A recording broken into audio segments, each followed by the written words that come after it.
रायपुर से इस वक्त बजट को लेकर बड़ा बयान सामने आया है। केंद्रीय मंत्री मनोहर लाल खट्टर ने केंद्रीय बजट पर प्रतिक्रिया दी है।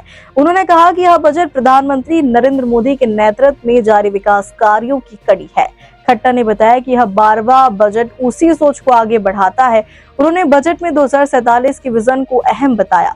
सरकार के दीर्घकालिक लक्ष्य पर फोकस साफ नजर आता है। छत्तीसगढ़ की राजधानी रायपुर में केंद्रीय मंत्री मनोहर लाल खट्टर ने केंद्रीय बजट को लेकर बड़ा बयान दिया है। खट्टर ने कहा, प्रधानमंत्री नरेंद्र मोदी के नेतृत्व में जो काम देश में किए जा रहे हैं, यह बजट उसी प्रयासों की निरंतरता है। उन्होंने बताया कि वित्त मंत्री द्वारा पेश किया गया यह 12वां बजट एक स्पष्ट दिशा और दूरदर्शी सोच को दर्शाता है। केंद्रीय मंत्री ने कहा कि इस बार बजट में वर्ष 2047 के लिए एक मजबूत विजन प्रस्तुत किया गया है। उन्होंने कहा, विकसित भारत के लक्ष्य को ध्यान में रखकर योजनाएं बनाई गई है। खट्टर के मुताबिक यह बजट देश के हर वर्ग को साथ लेकर चलने का प्रयास है।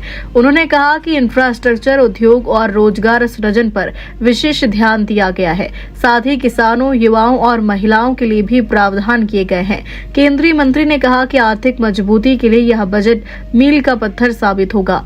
उन्होंने विश्वास जताया कि नीतियों से भारत वैश्विक स्तर पर और मजबूत बनेगा। खट्टर ने कहा, सरकार की प्राथमिकता आत्मनिर्भर भारत का निर्माण है। उन्होंने यह भी कहा कि राज्यों के विकास में केंद्र सरकार पूरी तरह सहयोग करेगी। बजट के जरिए दीर्घकालिक योजनाओं को गति मिलेगी।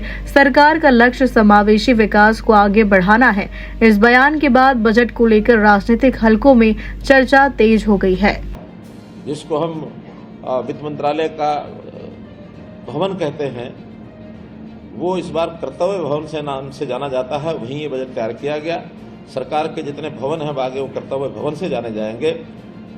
तो जैसा वित्त मंत्री जी ने भी वर्णन किया कि विशेष प्रकार के 3 कर्तव्यों को लेकर के और इस बजट की घोषणा की गई है।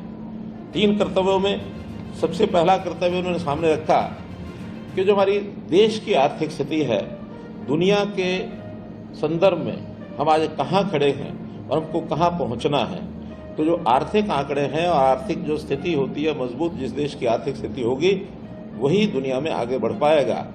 आज भारतवर्ष दुनिया की 4थी आर्थिक स्थिति है और बहुत शीघ्र वर्ष 2 वर्ष में ही हम जर्मनी को पीछे छोड़कर 3री आर्थिक स्थिति पर पहुंचने की अपनी योजना सोचकर चल रहे हैं। फिर उसके बाद चाइना और अमेरिका यही हमारे से आगे रहेंगे।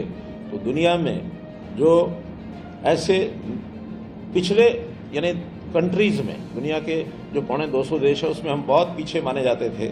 आज भारतवर्ष के अग्रणी 4-5 देशों में भारत का नाम गिना जाता है। हम और आगे कैसे बढ़े, दुनिया में अपना स्थान बने। तो एक तो आर्थिक स्थिति को लेकर के पहला विषय तो ये था। और दूसरा विषय, देश के अंदर इंफ्रास्ट्रक्चर कैसे बने, हमारा उद्योग कैसे पनपे, उसमें कैसे रोजगार मिले। ये दूसरा पहलू जो सेकंड, जिसको दूसरा कर्तव्य उन्होंने कहा, इस रूप में रखा गया। और तीसरा कर्तव्य अगर उन्होंने बोला है तो वो है कि हमारे जो ऐसे डिजर्विंग ऐसे सोसाइटी के सेक्टर्स हैं